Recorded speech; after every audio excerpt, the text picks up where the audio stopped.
ఒక కప్పు మైదా పిండిలో కొంచెం సాల్ట్ని వేసుకొని 2 టేబుల్ స్పూన్ల వేడి నెయ్యిని వేసుకొని కలుపుకోవాలి. ఈ పిండిలో తగినన్ని నీళ్ళను పోసుకొని చపాతీ పిండిలాగా కలుపుకొని మూత పెట్టుకొని 15 నిమిషాలు పక్కన పెట్టుకోవాలి. ఒక కప్పు పల్లీలను వేయించుకొని పక్కన పెట్టుకోవాలి.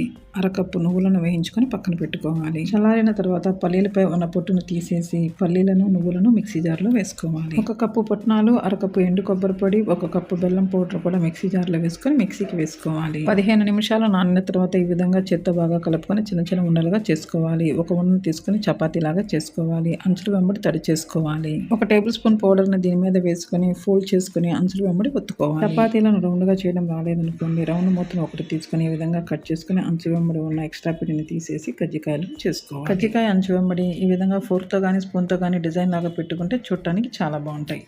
ఈ విధంగా చేసుకుని ఈ కజ్జికాయలను ఆయిల్లో వేసుకొని మీడియం ఫ్లేమ్లో డీప్ ఫ్రై చేసుకోవాలి. మిగిలిన పొడిలో నెయ్యి వేసుకొని ఉండలుగా చేసుకొని తింటే చాలా బాగుంటాయి.